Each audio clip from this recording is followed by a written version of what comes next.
আলোচনাৰ সৈতে পঢ়ি শুনোৱাৰ অৰ্থ হ'ল শিক্ষাৰ্থীসকলক সাধু শুনোৱাৰ লগত সাধুটোৰ বিষয়ে আলোচনা কৰাৰ সময়ত শিক্ষাৰ্থীসকলক ভাবিবলৈ আৰু নিজৰ মত প্ৰকাশ কৰিবলৈ সুবিধা দিয়া।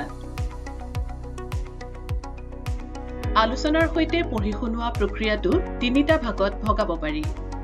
এই ভিডিঅ'টোত আমি প্ৰথম দুটা ভাগৰ সম্পৰ্কে আলোচনা কৰিম। প্ৰথমতে শিক্ষয়িত্ৰীগৰাকীয়ে শিক্ষাৰ্থীসকলৰ অভিজ্ঞতাবোৰৰ সম্পৰ্কে কথা পাতি তেওঁলোকৰ প্ৰাক জ্ঞান জাগ্ৰত কৰিছে। তোমালোকে সাধু শুনি ভাল পোৱা নে? আজি আমি পঢ়িব লগা সাধুটো হৈছে অৰণ্যত ডিপু। এতিয়া তোমালোকে চোৱাচোন, এখন ছবি দেখিছানে? দেখিছা? ইয়াত তোমালোকে কি দেখিছা?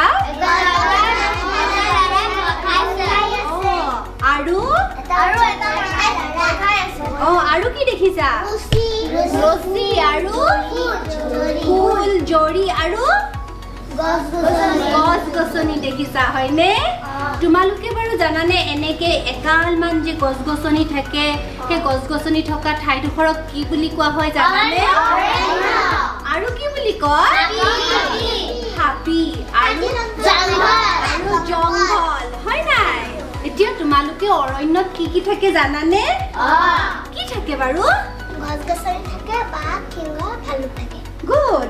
মায়ান্তি কোৱাচোন কি জন্তু থাকে? জেব্ৰা, হৰিণা, ভালুক আৰু চৰাই। সুন্দৰ। এতিয়া মই কওঁ শুনা। অৰণ্য মানে হৈছে ডাঙৰ হাবি।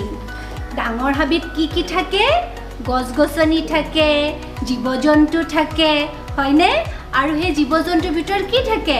বাঘ থাকে, হৰিণা থাকে আৰু বহুত জীৱ-জন্তু থাকে তাত, সেইবিলাকৰ উপৰিও আৰু চৰাই-চিৰিকটিও থাকে। এতিয়া তোমালোকে এটা কথা চিন্তা কৰি কোৱাচোন, তোমালোকে যদি অকলে মা-দেউতা, তোমাৰ বন্ধু-বান্ধৱী কোনো যদি নোহোৱাকে যদি অকলে অৰণ্যলৈ যাব লগা হয়, তেতিয়া তোমালোকৰ কেনেকুৱা লাগিব?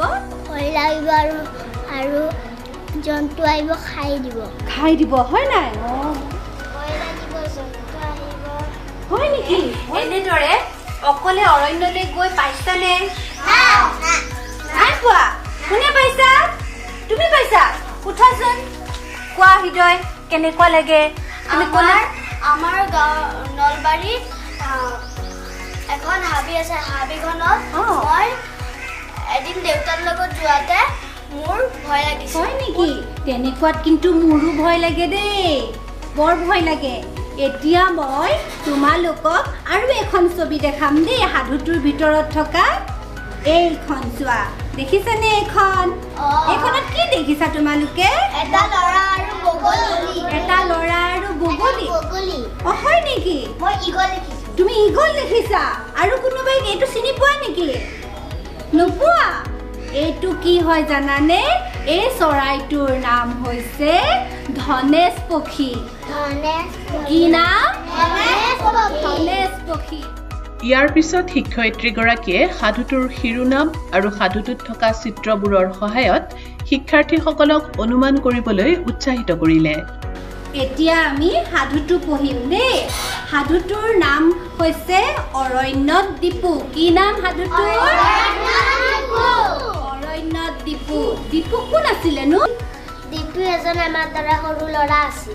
এটা সৰু ল'ৰা আছিল। ডিপু কোন আছিল? ডিপু অৰণ্যলৈ কিয় গৈছিল? এই প্ৰশ্নকেইটা তোমালোকে যি উত্তৰ দিলা, সেইকেইটা হৈছেনে নাই সেইটো আমি এই সাধুটো পঢ়িলে গম পাম দেই। আমি এতিয়া প্ৰশ্নটো কি সুধিছিলো চাবা দেই, ইয়াত লিখি থম, আমি পিছত গম পাম হা, যে ডিপু, প্ৰথম প্ৰশ্নটো আছিল ডিপু কোন আছিল? আৰু নালে কোৱাচোন, ডিপু অৰণ্যলৈ কিয় গৈছিল? ফুৰিবলৈ গৈছিল। বহা, বঢ়িয়া।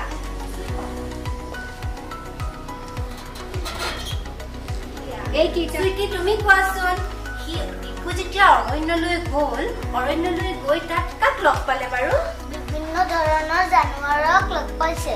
জানুৱাৰক লগ পাইছে, হয় নেকি? মানে জীৱ-জন্তুক লগ পাইছে, হয় নাই? বহা, বঢ়িয়া। ডিপুৱে যেতিয়া অৰণ্যত সোমাই জীৱ-জন্তু দেখিব, জীৱ-জন্তু দেখি তাৰ কেনেকুৱা লাগিব? আলিয়া কোৱাচোন, কেনেকুৱা লাগিব তাৰ? তাক ভয় লাগব আৰু জীৱ-জন্তুৱে খাই দিব না জীৱ-জন্তু এটা খাই দিব বুলি ভয় লাগিব হয় নাই সাধুটো পঢ়িলে আমি গোটেইকেইটা প্ৰশ্নৰ উত্তৰ আমাৰ শুদ্ধ হৈছে নে নাই আমি গম পাম দেই শেষত শিক্ষয়িত্ৰীগৰাকীয়ে শিক্ষাৰ্থীসকলক উৎসাহিত কৰিবলৈ সাধুটোৰ উদ্দেশ্য ক'লে এতিয়া আমি এই সাধুটোৰ দ্বাৰা আমি বুজিবলৈ চেষ্টা কৰিম যে ডিপু অৰণ্যলৈ কিয় গৈছিল তাত কাক কাক লগ পালে আৰু কি হ'ল তাৰ অৰণ্যৰ ভিতৰত আহকচোন চাওঁ শিক্ষয়িত্ৰীগৰাকীয়ে সাধুটো পঢ়াৰ সময়ত কি কৰিলে শিক্ষয়িত্ৰীগৰাকীয়ে সাধুটো পঢ়াৰ সময়ত শিক্ষাৰ্থীসকলক তথ্যকেন্দ্ৰিক প্ৰশ্ন সুধি নিশ্চিত কৰিলে যে তেওঁলোকে সাধুটো শুনি আছে চাই যাবা আমাৰ সাধুটোৰ নাম আছিলে কি অৰণ্য ডিপু এদিন আবেলি ডিপুৱে চোতালত তাৰ চাইকেলখন চাফা কৰি আছিল এনেতে এটা শহাপহু চোতালৰ মাজেৰে পাৰ হৈ গ'ল কি পাৰ হৈ গ'ল চোতালৰ মাজেৰে শহাপহু পাৰ হৈ গ'ল আৰু ডিপুৱে কি কৰি আছিলে চাইকেল চাফা কৰি আছিলে হয়নে ডিপুৱে চাইকেলখন এৰি শহাপহুটোৰ পাছে পাছে দৌৰিবলৈ ধৰিলে হয়নে তাৰপিছতে দৌৰি দৌৰি কিমান দূৰ পালেগে সি গমেই নাপালে সি কি কৰিলে ডিপুৱে শহাপহুটো দেখি কি কৰিলে সি দৌৰিলে কেনেকে দৌৰিলে এনেকে দৌৰিলে হয়নে একদম পিছে ঘৰলৈ যোৱাৰ বাটটো সি বিচাৰি নাপালে বাট হেৰুৱাই ডিপুৱে কি কৰিলে উচুপিবলৈ ধৰিলে কান্দিলে ন